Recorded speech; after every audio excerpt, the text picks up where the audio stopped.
Hello students, how are you? My name is Anup Vashisht.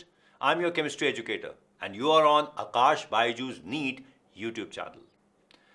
आज का session हम करने वाले हैं बायोमोलिक्यूल्स का लेक्चर 2। अब बायोमोलिक्यूल्स लेक्चर 2 की अगर हम बात करते हैं, देखो पिछले लेक्चर के अंदर we have already done the carbohydrates. तो आज हम करने वाले हैं बाकी बचे हुए हिस्सा, जिसमें हम करने वाले हैं proteins, we are going to do vitamins, we are going to do the nucleic acids.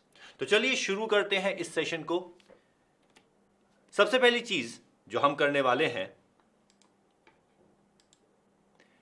Let's have this session. यहां पर हमारे पास है आकाश बायजूस की जो ऐप है, उसके ऊपर आपको 14 डेज फ्री सेशन मिल रहा है। तो इस 14 डेज के फ्री सेशन को आप जरूर यूज कीजिए। आप इसमें पता कर लेंगे कि आपके लिए क्या अच्छा है और किस तरीके से आप इसका मैक्सिमम बेनिफिट उठा सकते हैं। एंथे, आकाश का एंथे है, that is what we have, Aakash National Talent Hunt examination.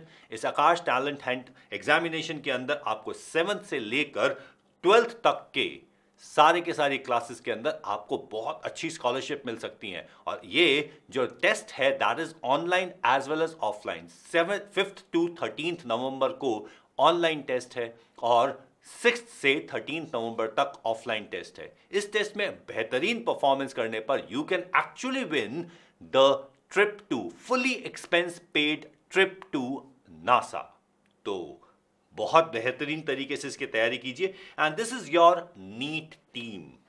Chemistry के लिए I am there, Anoop Vashisht, Pushpendu sir और सचिन सर दोनों हैं जूलॉजी के लिए, पंखुड़ी मैम है बॉटनी के लिए और आकाश सर हैं फिजिक्स के लिए। तो this is your NEET team, the excellent team which is actually going to make you succeed.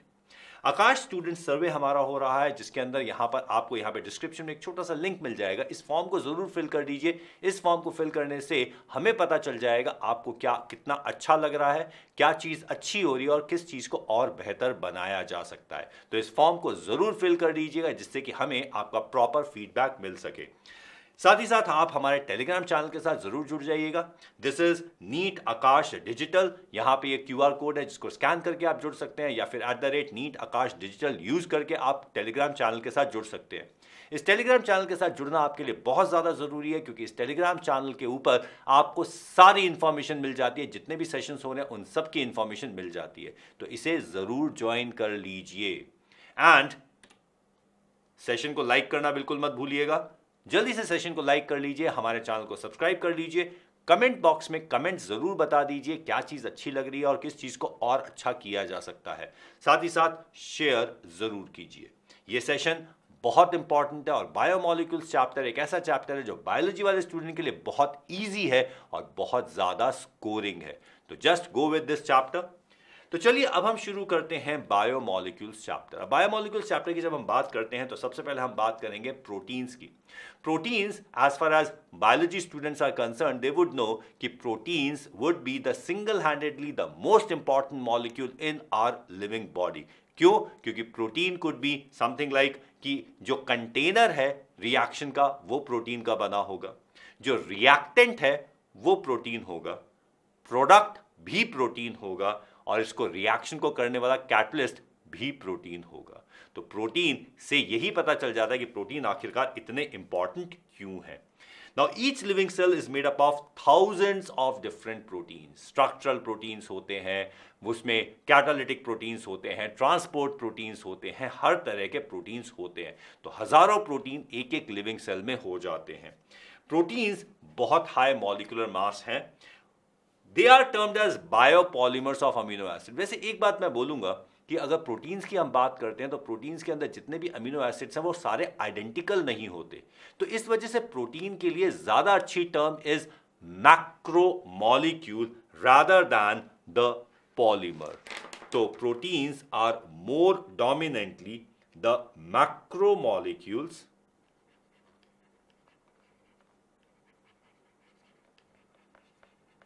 rather than polymers. तो they are more like macromolecules. ठीक है।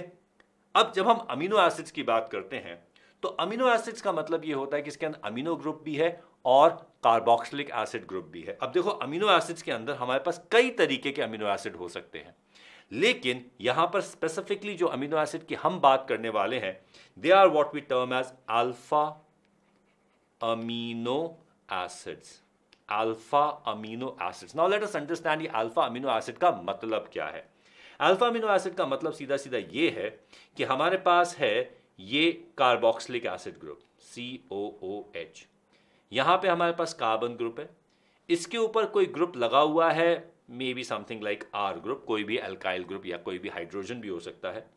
यहाँ हमारे पास हाइड्रोजन लगा हुआ है और यहाँ हमारे पास NH2 लगा हुआ है.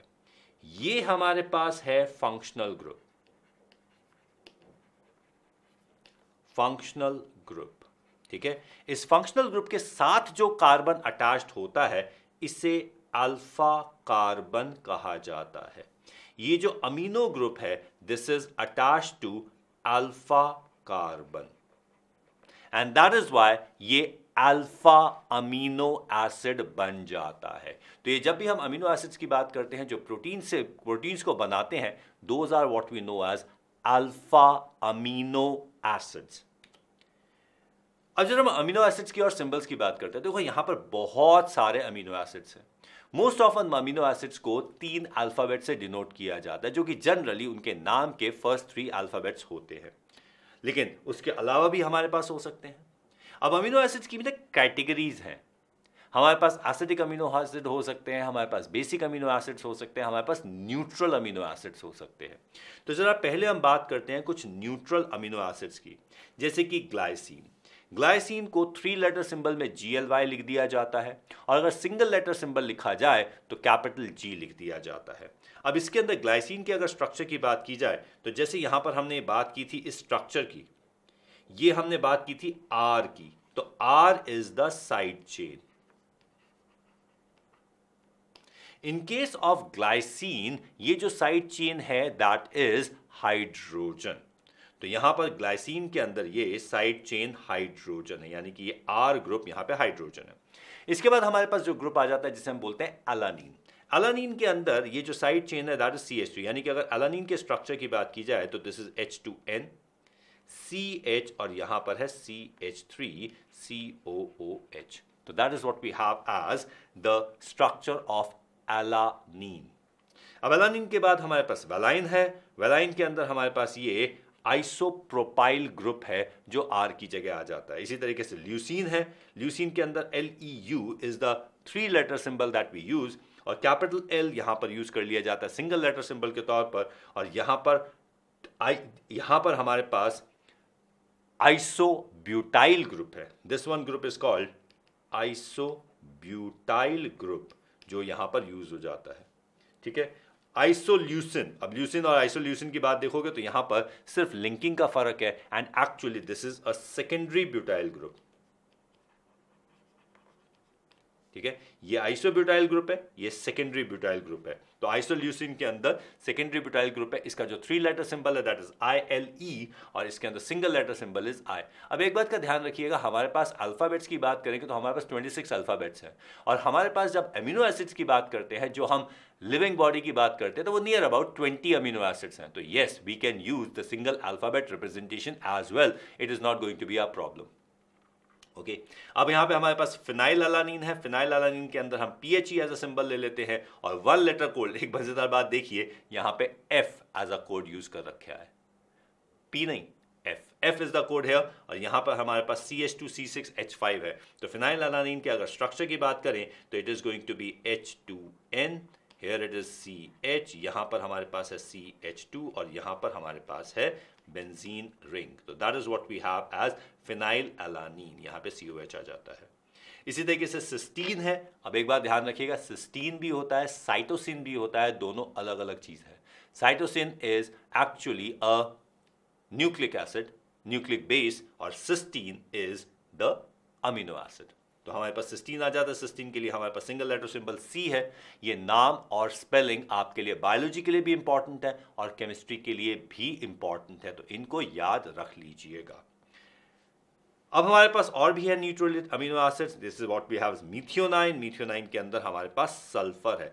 ये क्वेश्चन एग्जामिनेशन में कई बार आ चुके हैं, बायोलॉजी के एग्जाम में भी और केमिस्ट्री के एग्जाम में भी. Which of these amino acid contains a thioether group? SCH3 is actually thioether group. ठीक है। Then there could be a amino acid which has SH group, SH is a mercaptan group. तो यहाँ पर हमारे पास इस तरीके से ग्रुप आ जाते हैं। कई बार सीधा सीधा क्वेश्चन हो सकता है विच of these amino acids contain sulphur. तो इस तरीके के क्वेश्चन एग्जामिनेशन में आते हैं, तो आपको ये ध्यान रखना पड़ेगा कि जैसे मिथियोनाइन के अंदर हमारे पास सल्फर है। Then we have tryptophan, tryptophan के अंदर हमारे पास साइक्लिक स्ट्रक्चर है। देन वी हैव सेरीन, जहाँ पे हमारे पास ये इसका सिंबल एस है और 3 लेटर सिंबल SER है।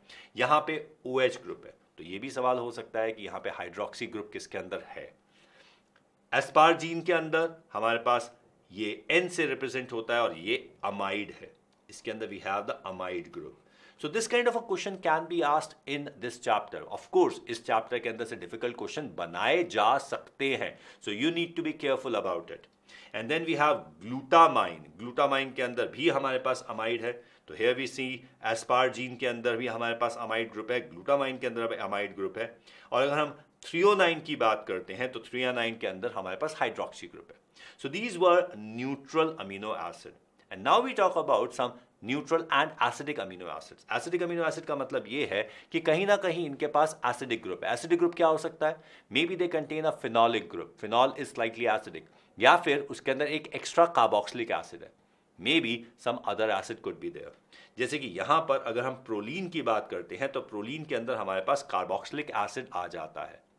तो that is how here it is going to be a bit of neutral amino acid. यहाँ पे कंप्लीट स्ट्रक्चर है, तो यहाँ पे सिर्फ एक COH ग्रुप है, तो that is going to be neutral. लेकिन एक से ज्यादा अमीनो एसिड्स अगर हैं, जैसे कि ये वाले एसिड्स हैं, यहाँ पे एस्पार्टिक एसिड की अगर हम बात करते हैं तो एक एक्स्ट्रा COH। अगर एस्पार्टिक एसिड के स्ट्रक्चर की बात करें, जैसे कि अगर आप देख सकते हैं एस्पार्टिक एसिड का स्ट्रक्चर, तो एस्पार्टिक एसिड के स्ट्रक्चर की अगर हम बात करते हैं तो that is going to be, यहाँ पे हमारे पास है H2N, ये हमारे पास है CH, यहाँ पर हमारे पास COOH है, और यहाँ पर एक CH2 के साथ एक और COOH है। तो as you can see aspartic acid में हमारे पास 2 कार्बोक्सिलिक ग्रुप है, और ये इसलिए एक एसिडिक अमीनो एसिड बन जाता है। Tyrosine and proline are neutral amino acids. Glutamic acid again इसके अंदर एक और कार्बोक्सिलिक एसिड ग्रुप है, and that is why glutamic acid also becomes an acidic amino acid. So this is going to be an acidic amino acid. Okay, चलिए यहां पर हमारे पास है basic amino acid. Basic amino acid का मतलब यह है कि it would be containing an additional NH2 group, यानी कि इस कंपाउंड के अंदर 2 अमीनो एसिड ग्रुप होंगे, अमीनो ग्रुप्स। अब जैसे कि यहां पर हम बात करते हैं आर्जिनाइन की, आर्जिनाइन के अंदर तो यहाँ पे ये NH2 ग्रुप है, ये NH ग्रुप है, यहाँ पर NH ग्रुप है, तो quite obviously this becomes a strong basic amino acid. बड़ी अजीब सी बात है ना, कहे हम अमीनो एसिड रहे हैं और उसकी प्रॉपर्टी एसिडिक है, बेसिक है। हिस्टिडीन, हिस्टिडीन के अंदर भी हमारे पास ये ग्रुप आ जाता है, ये amino acid group, amino group आ जाता है, इस वजह से ये भी बेसिक अमीनो एसिड बन जाता है। Lysine again haves NH2। तो स्ट्रक्चर अगर आपको दे दिया गया तब तो आपके लिए बताना बहुत ज़्यादा आसान हो जाएगा कि एसिडिक अमीनो एसिड है, बेसिक अमीनो एसिड है, या न्यूट्रल अमीनो एसिड है। न्यूट्रल अमीनो एसिड के अंदर एक NH2 ग्रुप होगा, एक COH ग्रुप होगा। बेसिक अमीनो एसिड के अंदर NH2 ग्रुप एक से ज़्यादा होंगे, और एसिडिक अमीनो एसिड के अंदर COOH ग्रुप एक से ज़्यादा हो जाएंगे। तो that is how we will be able to identify कि कौन सा एसिडिक, कौन सा बेसिक, कौन सा न्यूट्रल अमीनो एसिड है फ्रॉम द स्ट्रक्चर। लेकिन अगर स्ट्रक्चर नहीं दे रखा तो नाम से भी आपके लिए आइडेंटिफिकेशन पॉसिबल होना चाहिए कि कौन सा कैसा अमीनो एसिड है।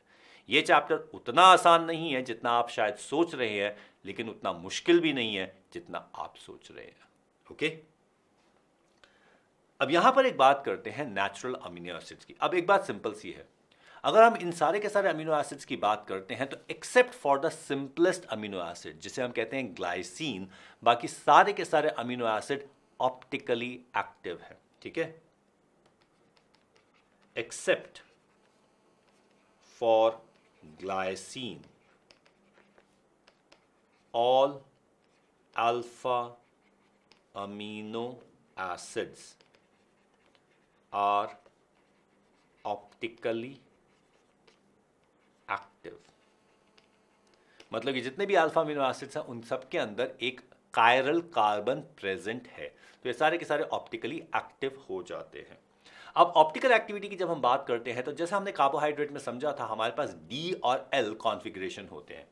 अमीनो एसिड में क्या किया जाता है, COH को टॉप पे लिखा जाता है, कार्बन चेन को स्ट्रेट बनाया जाता है, अल्काइल ग्रुप ये यहाँ पर कार्बन चेन है, अल्काइल ग्रुप हमारे पास है नीचे, ठीक है, और ये हमारे पास है NH2 और ये हमारे पास है H। तो यहां पर हम अल्फा पोजीशन पर NH2 की पोजीशन से डिसाइड करते हैं कि वो लेफ्ट साइड पे है या राइट साइड पे। अगर ये NH2 लेफ्ट साइड पे होता है तो this becomes L। As you can understand, carbohydrate के अंदर जो D और L कॉन्फ़िगरेशन उसको देने का तरीका है farthest chiral carbon from the functional group. यहां पे है nearest chiral carbon to the functional group. उसके अंदर NH2 अगर लेफ्ट साइड पे है तो this is L amino acid. And it so happens कि majority of naturally occurring amino acids are L,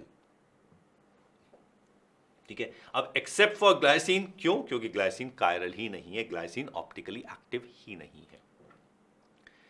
जब हम क्लासिफिकेशन की बात करते हैं अमीनो एसिड की, तो हम डिसाइड करते हैं classification as far as the living body is concerned, उसको दो कैटेगरी में क्लासिफाई कर दिया जाता है। एक कहलाते हैं एसेंशियल अमीनो एसिड, एक कहलाते हैं नॉन एसेंशियल अमीनो एसिड्स।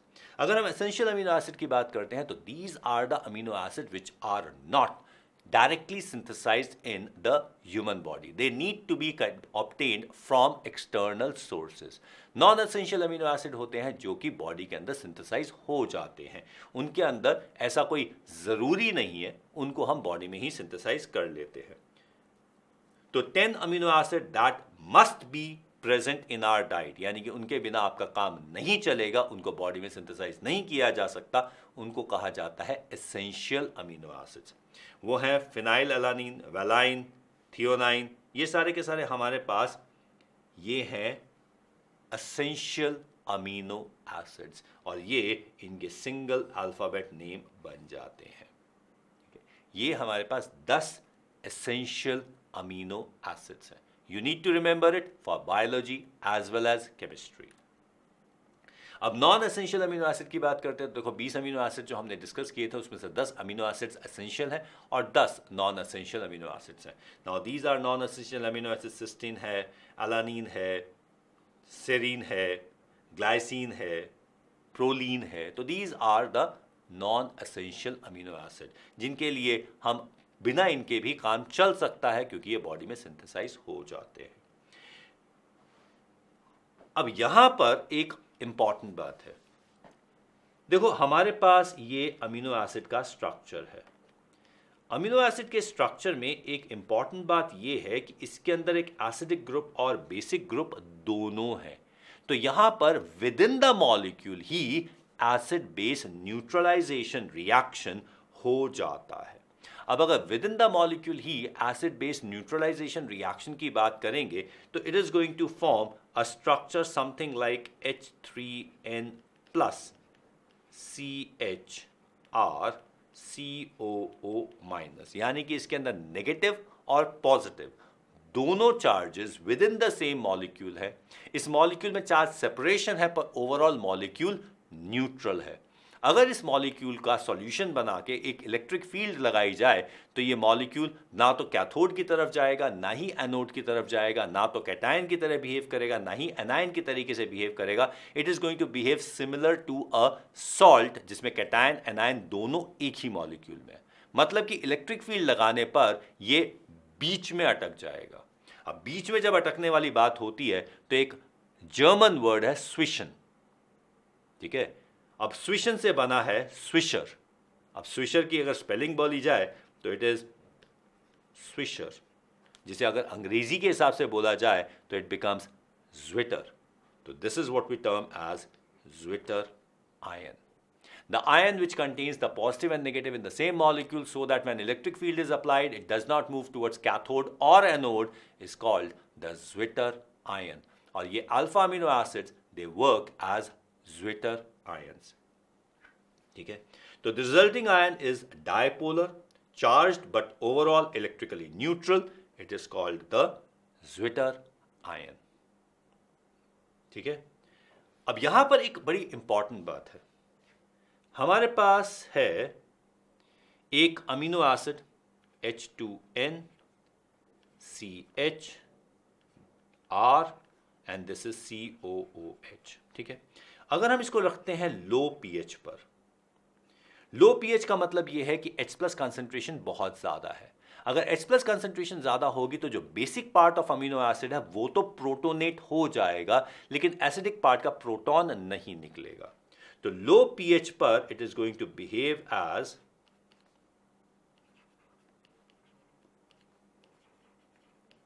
यानी कि it is going to behave as cation. PH अगर कम होगा तो amino acid is going to behave as cation. अगर हम पीएच हाई रख दें, हाई पीएच करें, तो हाई पीएच के अंदर H प्लस निकल जाएंगे, दोनों H प्लस बाहर निकल जाएंगे and it's going to have the structure like H2NCHrCOO minus, यानी कि हाई पीएच पे it is going to behave as anion. ठीक है, लेकिन इन दोनों लो और हाई पीएच पे कहीं बीच में एक ऐसा पीएच होगा जहां पे it is going to exist as a zwitterion, यानी कि हमारे पास एक पीएच ऐसा होगा जहां पर it is going to exist as H3N plus CHrCOO minus, यानी कि this is going to behave as a zwitterion. और ये जिस पीएच पर ज्विटर आयन बनता है, ज्विटर आयन की तरह बिहेव करता है, इस पीएच को कहा जाता है isoelectric point. This is what we call as isoelectric point. तो आइसोइलेक्ट्रिक पॉइंट की डेफिनेशन लिख लें। Isoelectric point is pH at which amino acid behaves as Zwitter ion is termed as isoelectric point। अब एक बात ध्यान रखो, यहां पर अगर हम इस कैटायन की बात करते हैं तो यहां पर हमारे पास दो एसिडिक हाइड्रोजन है। We have two acidic hydrogen, एक NH3+ में है, एक COOH में है। तो अब अगर हम इसमें से एक एसिडिक हाइड्रोजन निकालें तो यहां पर आ जाएगा pKa1, यानी कि फर्स्ट डिसोसिएशन कांस्टेंट का P, नेगेटिव लॉग। फिर यहां से अगर हम एक और H+ निकाल दें तो this is going to be pKa2। ठीक है, तो दो H+ हमने निकाल दिए। अब अगर हमें आइसोइलेक्ट्रिक पॉइंट निकालना है तो आइसोइलेक्ट्रिक पॉइंट की डेफिनेशन क्या है? आइसोइलेक्ट्रिक पॉइंट क्या होता है? Isoelectric point is pKa1 plus pKa2 divided by 2। यानी कि अगर आपको pKa1 और pKa2 दे रखा है तो आप उससे बहुत आराम से आइसोइलेक्ट्रिक पॉइंट निकाल सकते हो। लाइक करते जा रहे हैं ना? जरूर लाइक करते चले जाइए और इस सेशन को बहुत ध्यान से देखते चले जाइए। आपके बायोलॉजी और केमिस्ट्री दोनों के लिए इंपॉर्टेंट है ये सेशन। Okay, clear? अब यहां पर हमारे पास है a substance forms zwitter ion, it can have functional group, मतलब कि ज्विटर आयन बनाने के लिए इस कंपाउंड को एसिडिक और बेसिक ग्रुप दोनों चाहिए। यहां पे इट कैन नहीं, I would say it should have functional group. इसके पास NH2COH हो सकता है, NH2SO3H भी हो सकता है, because this also is acidic group and this is the basic group. तो हमारे पास ये दोनों ही सेट बन सकते हैं। क्वाइट ऑब्वियसली ये ज्विटर आयन बना देंगे। ठीक है, now this is what we have as carboxylic and this is amino acid, this is sulphonic and amine acid. ठीक है, ओके। अब बात करते हैं जरा पेप्टाइड की। अच्छा, एक बड़ी मजेदार सी बात है, अमीनो एसिड को पेप्टाइड कहा जाता है। Alpha amino acid are termed as peptides. The compounds formed by, अच्छा, उनको जब जोड़ के करते हैं तो वो पेप्टाइड चेन बन जाती है। The compounds formed bye condensation of amino group of one molecule of alpha amino acid, the carboxylic group of the other molecule of the same or different amino acid by elimination of water, यानी कि ये condensation reaction है, उन्हें peptides कहा जाता है। ठीक है, अब पेप्टाइड के बीच में अगर हम लिंक की बात करें, जैसे कि हमारे पास है H2NCH और यहां पे R1 है, यहाँ पे COOH है, ठीक है, और यहाँ पर हमारे पास है H2N, ये CH, यहाँ पर R2, दिस इज COOH, ठीक है। अब यहाँ से ये ग्रुप निकल जाता है, this is what we find, ये यहाँ से निकल जाता है, यानी कि इसमें से H2O निकल जाता है, और H2O निकलने के बाद we get H2N, this is CH, this is R1, यहाँ पे C double bond O, this is NH, CH, COOH, this is R2। अब अगर इस स्ट्रक्चर की बात की जाए, ये वाले स्ट्रक्चर की, this is amide, this is an amide group, और यहां पे H2O के निकलने से ये बना है, तो this is a condensation reaction, ये अमाइड है, लेकिन ये दो पेप्टाइड्स को ज्वाइन कर रहा है, ये दो अमीनो एसिड को ज्वाइन कर रहा है, तो this join between the two peptides, that is two amino acid, is termed as the peptide bond, ठीक है। अब ये जो स्ट्रक्चर मैंने बनाया है, इसके अंदर दो अमीनो एसिड्स है, may be same may be different, लेकिन दो ग्रुप्स तो हैं, तो इसीलिए this structure is called dipeptide. एक डाइपेप्टाइड में एक पेप्टाइड बॉन्ड है, please remember that. Peptide is not peptide bond, peptide is amino acid, the bond between the peptides is a peptide bond, actually speaking वो एक amide bond है। तो amide linkage joining amino acids are called peptide bonds और peptide linkages, ठीक है। Dipeptide का मतलब यह है कि दो अमीनो एसिड को हमने जोड़ दिया है, तो हमारे पास ये एक डाइपेप्टाइड बन जाता है, क्लियर।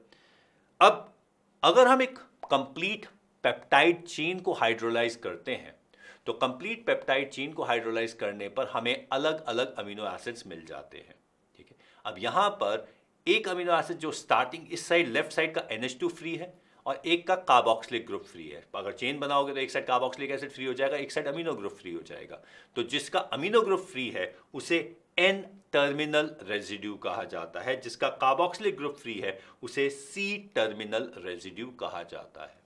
तो इस तरीके से हम अमीनो एसिड के स्ट्रक्चर को डिटरमाइन कर सकते हैं। At N terminal or C terminal, further bond formation takes place and tri, tetra, penta, hexa, polypeptides are formed. तो जहां तक अमीनो एसिड जुड़ते चले जाएंगे और हमें पॉलीपेप्टाइड मिलते चले जाएंगे। So that's what we have as polypeptides. Okay? So that's what we have as polypeptides. चलिए अब बात करते हैं क्लासिफिकेशन ऑफ प्रोटीन्स की। To talk about the classification of proteins,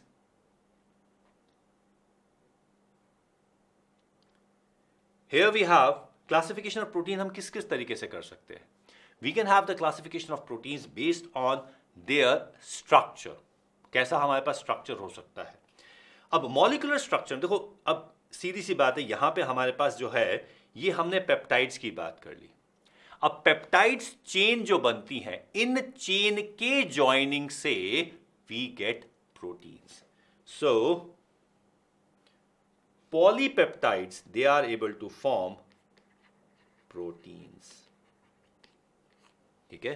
polypeptides are able to form proteins. अब हम proteins की classification की बात करते हैं बेस्ड ऑन मॉलिक्यूलर स्ट्रक्चर, मतलब कि वो दिखने में कैसे हैं, किस अपीयरेंस में है। हमारे पास स्ट्रक्चर की बात करते हैं तो हमारे पास हो जाता है फिब्रस प्रोटीन, ठीक है, फिब्रस प्रोटीन और ग्लोबुलर प्रोटीन्स। तो चलिए समझते हैं कि फिब्रस प्रोटीन और ग्लोबुलर प्रोटीन के अंदर स्ट्रक्चर का क्या डिफरेंस है, what is the difference in the structure, ठीक है। फिब्रस प्रोटीन की बात करें, अब पॉलीपेप्टाइड चेन्स जब पैरेलल मूव करती हैं और आपस में इंटरचेन, दो अलग अलग चेन्स के बीच में हाइड्रोजन बॉन्ड बन जाते हैं, तो they are termed as fibrous proteins, ठीक है। यहां पे जो चेन्स हैं they are held together by hydrogen and disulphide bonds, ठीक है। अब केराटिन, मायोसिन और ये जो फिब्रस प्रोटीन्स होते हैं they are insoluble in water. उसका सीधा सीधा रीज़न ये है कि हमारे पास ये एक पेप्टाइड चेन है, ये हमारे पास दूसरी पेप्टाइड चेन है, ये हमारे पास तीसरी पेप्टाइड चेन है, और इनके बीच में हाइड्रोजन बॉन्ड्स बन जाते हैं। So they become insoluble in water. जैसे केराटिन है, मायोसिन है, they are fibrous proteins. Okay, अब यहां पर है चेन्स में हाइड्रोजन बॉन्ड भी हो सकते हैं और डाइसल्फाइड बॉन्ड भी हो सकते हैं, because amino acids do contain sulphur as well. जब हम ग्लोबुलर प्रोटीन की बात करते हैं तो एक बहुत ही फेमस ग्लोबुलर प्रोटीन है एल्ब्यूमिन। ठीक है, दे आर ग्लोबुलिन्स। तो यहां पर एक फोल्डेड पॉलीपेप्टाइड। अब इसमें क्या होता है कि जब हमारे पास पॉलीपेप्टाइड चेन है तो chain within the chain भी हाइड्रोजन बॉन्ड बना सकती है। तो यहां पर chain is folded in itself. जब अपने आप में ही within the molecule, within the chain bonds बन जाते हैं तो इट फॉर्म्स अ ग्लोब्यूल या ग्लोबुलर प्रोटीन, और ये बना देते हैं the globular proteins like insulin and albumins. अब यहाँ पे जब ग्लोब्यूल की बात की जाती है तो यहाँ पर दो पार्टिकल्स के बीच में, दो अलग अलग अमीनो एसिड, ये अलग अलग प्रोटीन मॉलिक्यूल के बीच में कोई बहुत स्ट्रांग बॉन्ड नहीं होता, तो they become somewhat soluble in water. एक इंपॉर्टेंट बात यह है कि जब प्रोटीन्स को पानी में डाला जाता है तो प्रोटीन्स बीइंग मैक्रोमॉलिक्यूल्स ये एग्जैक्ट सॉल्यूशन तो नहीं बनाते, हाँ कॉलॉइडल सिस्टम जरूर बना देते हैं, द मैक्रोमॉलिक्यूलर कॉलॉइड्स। तो that's what we get in the case of proteins. So they are considered soluble in water because they are able to form hydrogen bonds with water, और उनके बहुत सारे hydrogen bond हमें तोड़ने की जरूरत नहीं होती। जब हम स्ट्रक्चर ऑफ प्रोटीन की बात करते हैं तो किस किस तरीके से, देखो अभी हमने बात की थी मॉलिक्यूलर, ये जो हमने ग्लोबुलर और इन प्रोटीन्स के बारे में बात की थी, we had talked about the classification protein on molecular structure. ठीक है, अब यहां पे हम इसके जब स्ट्रक्चर की बात करें, we are actually talking about its constitution, इसमें क्या क्या है। जब हम देखते हैं तो स्ट्रक्चर के अंदर हम 4 डिफरेंट लेवल्स की बात कर लेते हैं। कॉम्प्लेक्सिटी, यहां पे structure of protein on the basis of complexity है। ठीक है, टॉकिंग अबाउट कॉम्प्लेक्सिटी, यहां पे हमारे पास 4 अलग अलग लेवल्स हो जाते हैं। जैसे कि अगर हमारे पास सीधी सीधी पॉलीपेप्टाइड चेन है, ठीक है, single polypeptide chain, that is called the primary structure, that is the primary structure. उसके बाद वो secondary, ये जो primary structure है, that can have the hydrogen bond within itself or it can form hydrogen bond with another chain, तो ये बन जाता है secondary structure। ठीक है, ये हमारे पास primary structure है, सीधा सीधा linear polypeptide chain, this is linear polypeptide chain. ठीक है, this is linear polypeptide chain. अब इस लीनियर पॉलीपेप्टाइड चेन के साथ हो सकता है एक हेलिकल स्ट्रक्चर फॉर्म, यानी कि ये ऐसा स्ट्रक्चर बन जाता है इंट्रा मॉलिक्यूलर हाइड्रोजन बॉन्डिंग के through. This is intramolecular. अगर हम इंट्रामोलिकुलर की बात करते हैं, then in that case it becomes alpha structure which is the helical structure. This is alpha structure, that is the helical structure. या फिर ये हो सकता है 2 चेन्स के बीच के हाइड्रोजन बॉन्ड, तब ये शीट स्ट्रक्चर बन जाएगा। This is the sheet structure, यानी कि ये हमारे पास ये प्रोटीन की एक चेन है, ये प्रोटीन की दूसरी चेन है, इनके बीच में हाइड्रोजन बॉन्ड बन गया, तो this becomes the sheet structure. And sheet structure is called the beta structure. अब इसे शीट स्ट्रक्चर को भी बोलते हैं और इसको प्लीटेड स्ट्रक्चर भी बोलते हैं, क्योंकि ये शीट्स ऐसा बिल्कुल जुड़े हुए ऐसे नहीं है, ये थोड़ा सा ऐसे प्लीट की तरीके से टेढ़े हैं। तो this is what we term as the beta sheet structure और pleated structure. So this is the beta structure or the pleated structure of the proteins. Now these proteins, जो हमारे पास alpha structure है, beta structure, they can further coil with each other and they can form the tertiary structure. Tertiary structure is 3-dimensional structure जिसके अंदर हमारे पास proteins जुड़ जाते हैं। फिर हमारे पास एक quaternary structure आता है जिसे हम फंक्शनल प्रोटीन भी बोलते हैं, बिकॉज जब वर्क करता है तो ये फंक्शनल प्रोटीन होता है। अब इस फंक्शनल प्रोटीन के अंदर we can have more than one,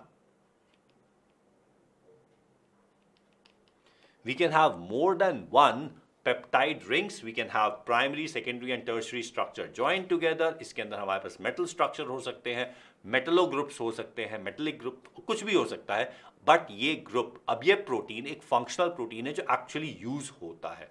this is what we have as the quaternary structure, the most complex and the most ordered structure, the quaternary structure of protein. तो ये हमारे पास quaternary structure बन जाता है। ठीक है, चलिए देखते हैं अब एक छोटा सा question. The secondary structure of protein refers to alpha helical backbone, hydrophobic interaction, sequence of alpha amino acids, fixed configuration of polypeptide backbone. ये alpha helical backbone would be the secondary structure. अब एक बहुत important बात, आपने egg जरूर देखा होगा। Egg एक बड़ा ही पिक्यूलियर सब्सटेंस है। ये एक ऐसा सब्सटेंस है जो वैसे तो लिक्विड होता है, लेकिन अगर गर्म करो तो सॉलिड हो जाता है। हर चीज गर्म करने पर मेल्ट होती है, एग गर्म करने पर सॉलिडिफाई हो जाता है। अब ये सॉलिडिफाई क्यों हो जाता है, और ये जो सॉलिडिफाइड जो बन जाता है एग, अब वो सॉलिडिफाइड एग से वापस चूजा नहीं बन सकता, यानी कि that is not going to create the chicken नहीं बनेगा उससे। तो क्या हुआ है, उसके प्रोटीन्स की नेचर बदल गई है। ठीक है, वो कोआगुलेट हो गया है। This coagulation of protein, this solidification of protein, this precipitation of protein is termed as denaturation of protein. अब डीनेचुरेशन का ऑब्जर्वेशन तो आपको पता चल गया कि यहां पे ये लिक्विड जो है that becomes solid, nature of protein changes, पर डीनेचुरेशन मॉलिक्यूलर वाइज क्या होता है, मॉलिक्यूल में क्या हो जाता है।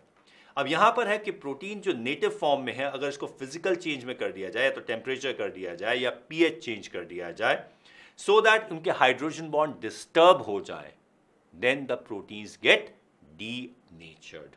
Globules get unfolded and helices get uncoiled and protein loses its activity. Quaternary, tertiary, secondary structure, they convert to the primary structure. ध्यान रखिएगा, denaturation में primary structure पे कोई असर नहीं होता, लेकिन secondary, tertiary और quaternary structures destroy हो जाते हैं। तो that is what we call as denaturation of protein, जहां पे जो हाइड्रोजन बॉन्ड्स हैं वो डिस्टर्ब हो जाते हैं। During denaturation, 2 degree and 3 degree structures get destroyed, but 1 degree structure remains the same. Coagulation of egg on boiling, heating, omelette बना लीजिए, चाहे उसको उबाल लीजिए, चाहे भुर्जी बना लीजिए, मतलब कि आप हीट कर दीजिए, that is going to get coagulated। या फिर आप प्रोटीन के ऊपर स्ट्रॉन्ग एसिड डाल दीजिए, that's going to get coagulated। Curdling of milk caused by bacteria present in milk, दूध का फटना, that again is denaturation and coagulation of proteins। ठीक है, तो ये हमारे पास है denaturation। यहां पे जो कॉम्प्लेक्स स्ट्रक्चर है वो सिंप्लीफाई हो जाता है। ठीक है, एग एक बड़ी पिक्यूलियर सी चीज है। यहां पे जब ये हीट करते हैं तो सॉलिडिफाई हो जाता है, और सॉलिड के अंदर जो एंट्रोपी है, जो डिसऑर्डर है, वो ज्यादा होता है। तो here what we find is solid has a higher disorder as compared to the liquid। ठीक है, the force of attraction between the neighboring peptide chain is, साथ साथ जो पेप्टाइड चेन्स हैं उनमें फोर्स ऑफ अट्रैक्शन क्या है। देखो, वैन डर वाल्स फोर्स की बात करते हैं तो वैन डर वाल्स फोर्स तो हमेशा होता है। स्पेसिफिक वैन डर वाल कौन सा है, यहाँ पे नेबरिंग पेप्टाइड चेन्स के अंदर hydrogen bond can be the attractive force if we are talking about the pleated structure। बात करते हैं vitamins की। Vitamins are typical molecules which are required in very small amount। Majority of them are not synthesized in the body, they have to be taken from outside। Vital हैं, बहुत छोटे amount में चाहिए, इसलिए इनको वाइटामिन्स या vitamins कहा जाता है। The organic compounds required in diet in small amounts to perform specific biological functions for normal maintenance of optimum growth and health of organism.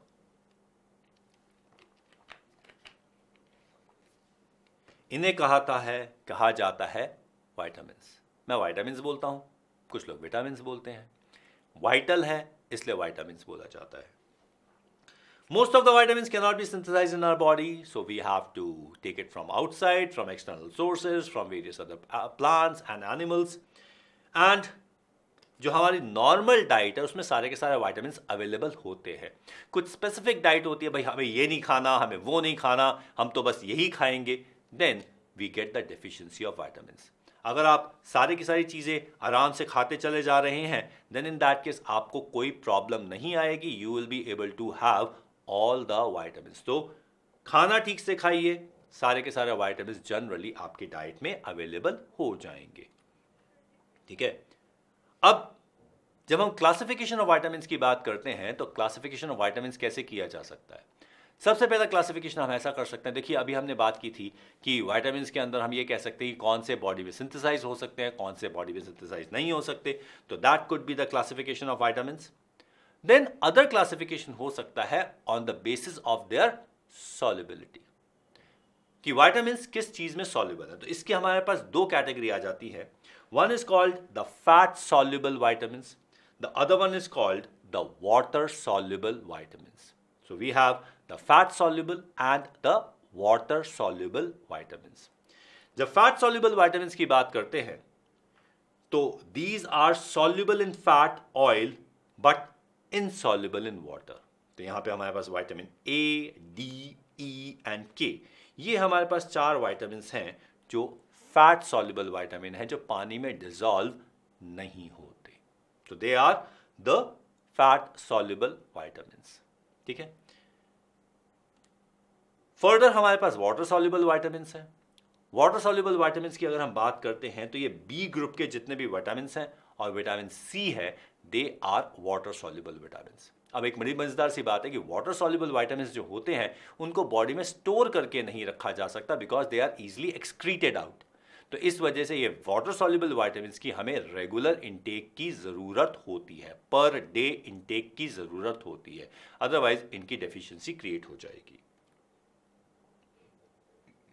अब देखते हैं और कौन कौन से विटामिन हमारे पास हो सकते हैं। Some important vitamin, their sources and their deficiency diseases. तो देखते हैं, जैसे कि विटामिन ए है। Vitamin A is fish, liver, oil, carrots, butter and milk. Most often अगर देखा जाए तो आप ये देख सकते हो कि it's majorly from animal sources. अब अगर ये नहीं होता तो यहाँ पे जीरोप्थाल्मिया हो जाता है, यानी कि हार्डनिंग ऑफ कॉर्निया ऑफ आई हो जाता है, एंड नाइट ब्लाइंडनेस हो जाता है। तो vitamin A is responsible for not allowing night blindness to take place. Vitamin A को शायद रोडोप्सिन कहा जाता है ना।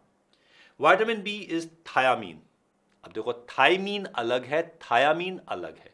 Thymine is again a nucleic base, जबकि thiamine is a vitamin, that is vitamin B1। अगर ये नहीं, ये मिलेगा यीस्ट से, milk, green vegetable and cereal से। अगर इसको नहीं लिया जाए तो बेरी डिजीज हो जाती है, that is loss of appetite and retarded growth. Again vitamin B2 is called riboflavin. ये मिल्क, एग वाइट, लिवर और किडनी में मिलता है। अगर ये नहीं होगा तो ये किलोसिस कर लेगा, fissuring at the corners of mouth and lips, digestive disorders and burning sensations of the skin, that is vitamin B2। ठीक है, B6 पीरिडॉक्सिन है, कन्वल्शंस हो जाएंगे डेफिशिएंसी से। विटामिन B12 इज कोबालामाइन, और vitamin B12 is actually synthesised in the body by a bacteria. तो यहां पर ये फिश, एग्स एंड कर्ड से हो जाता है, पर्नीशियस अनीमिया हो जाता है, और आरबीसी डेफिशिएंट इन हीमोग्लोबिन हो जाता है।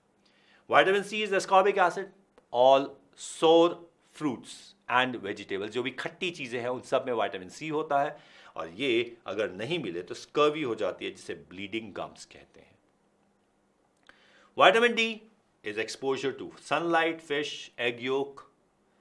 अगर नहीं मिलता तो इससे रिकेट्स हो सकता है, ऑस्टियोमलेशिया हो सकता है, that is the deficiency disease. देखो बेटा, ये विटामिन की डेफिशिएंसी डिजीज आपको बायोलॉजी और केमिस्ट्री दोनों के लिए याद करनी है, क्योंकि इस तरीके के क्वेश्चन एग्जामिनेशन में आते हैं। You may be asked these kind of questions.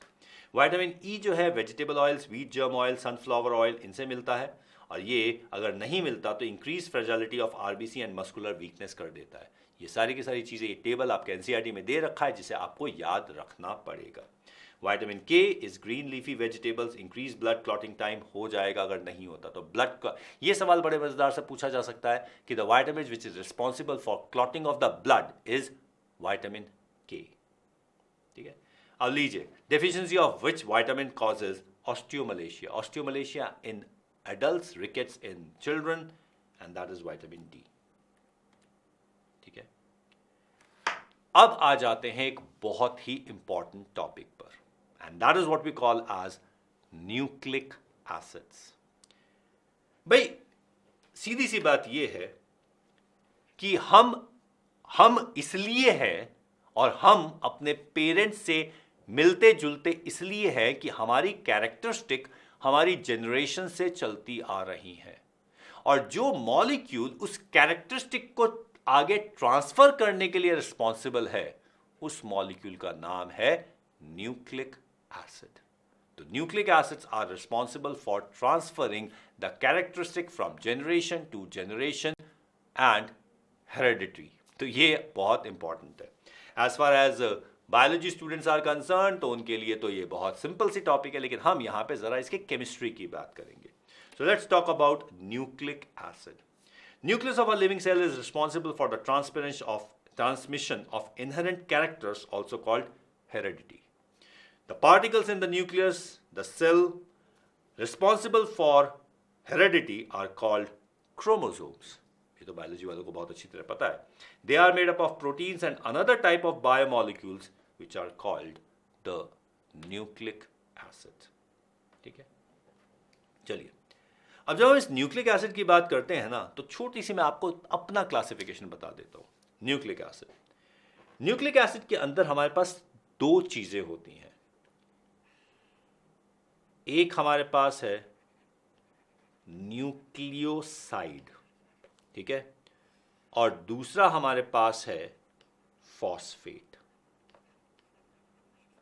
ठीक है, जब हम न्यूक्लियोसाइड की बात करते हैं तो न्यूक्लियोसाइड के अंदर फर्दर दो चीजें हैं। एक न्यूक्लिक बेस, ठीक है, और दूसरा पेंटोज शुगर। ठीक है, न्यूक्लिक बेस में फर्दर दो कैटेगरीज है, दैट इज प्यूरीन और दूसरा पिरिमिडीन। ठीक है, प्यूरीन हमारे पास दो हैं, एडेनिन एंड गुआनिन। ठीक है, पिरिमिडीन हमारे पास तीन है,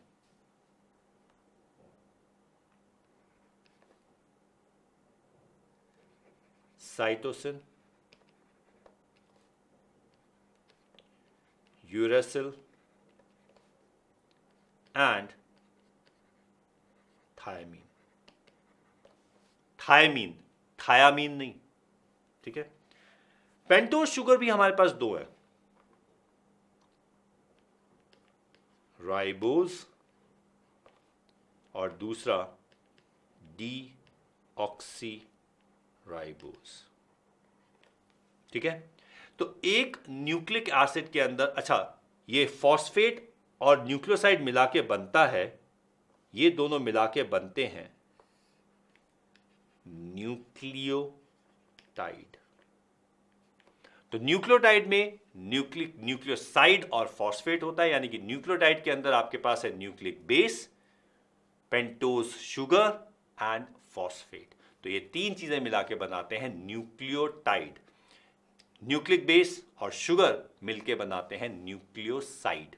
बायोलॉजी वाले हो, आपको अच्छी तरह पता होगा, मैं अपनी बायोलॉजी रिवाइज कर रहा हूं।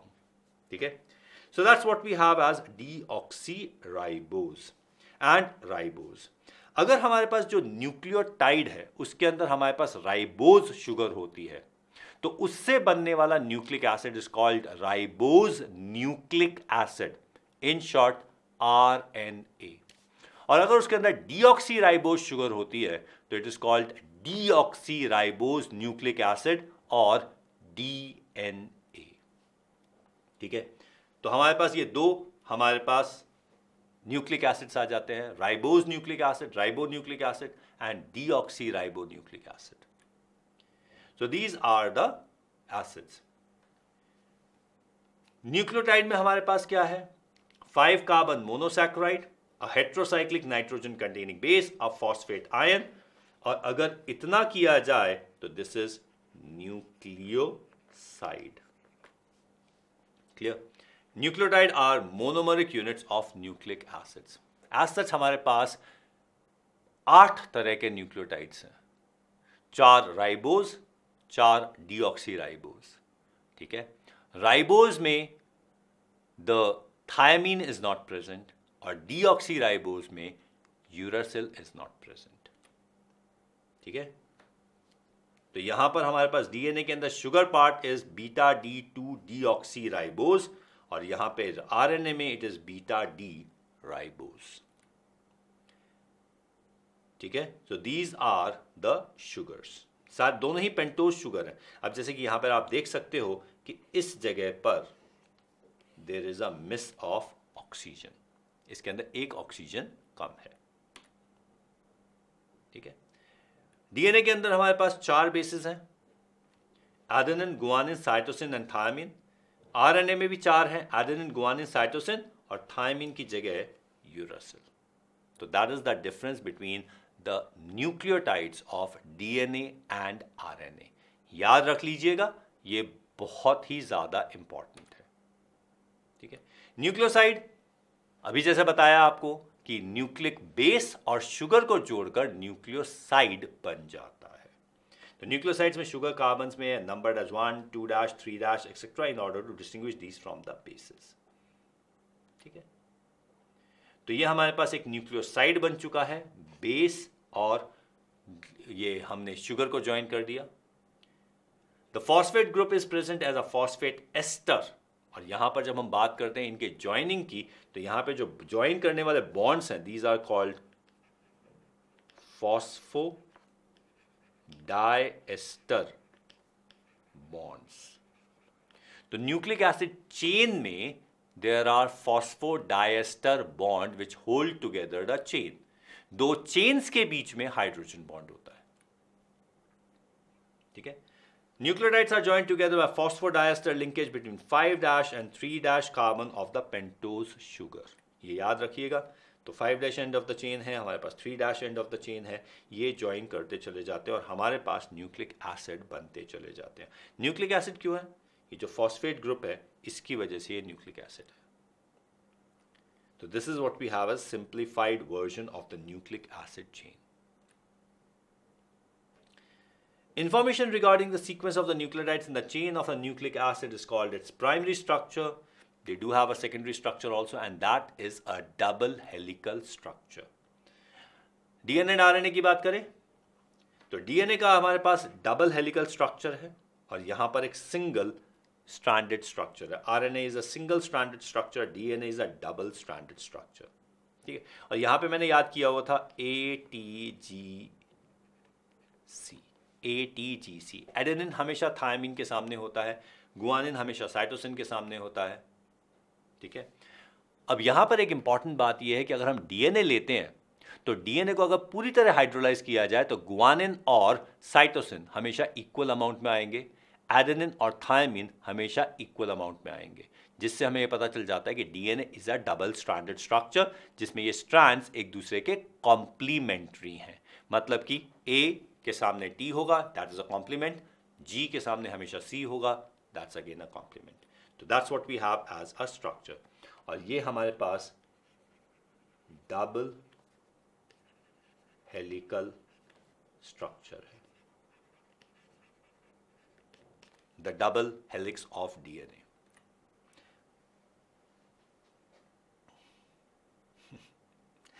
वैसे ये ना बहुत गलत सवाल बन जाता है। सारे के सारे chemical bonds are electrostatic attraction, तो first one statement becomes right. Hydrogen bond is a part of van der Waals forces, तो second statement also becomes right.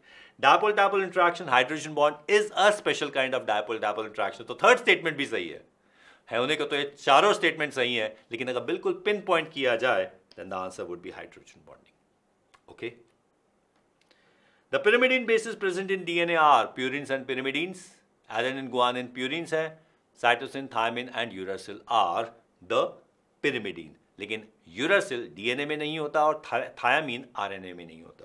तो यहाँ पे हमारे पास क्या है, cytosine and thiamine are present in DNA, guanine is not pyrimidine, uracil is not present in DNA, adenine is not pyrimidine. Deficiency of vitamin B1 causes, I think you know, very convulsions. Vitamin D cannot be stored in our body. Yes, it can be stored. Vitamin D is fat soluble vitamin, is excreted from the body in urine. बिल्कुल गलत है, दोनों ही statement गलत हो जाती है। Vitamin D can be stored in our body and vitamin D is fat soluble vitamin and is not excreted from body in urine. So both the assertion and reason are wrong. In a protein molecule, various amino acids are linked together by, देखो एक बात का ध्यान रखना, in a protein molecule various amino acids, हम यहाँ पे इसके स्ट्रक्चर की बात नहीं कर रहे, अमीनो एसिड की बात अगर करते हैं तो ये पेप्टाइड लिंक से लिंक्ड है, which is an amide linkage, so it is a peptide bond. The helical structure of protein is stabilized by, quite obviously, hydrogen bond. So that was the session for today. This is what we have as biomolecules. इस chapter को दोबारा एक बार NCERT से जरूर पढ़ लीजिएगा, इसके session को बहुत ध्यान से देख लीजिएगा और रिवीजन जरूर कीजिएगा, सारे के सारे क्वेश्चंस कर लीजिएगा एनसीईआरटी के, and that would be the completion of the chapter. So stay positive, work hard and make it happen. Thank you.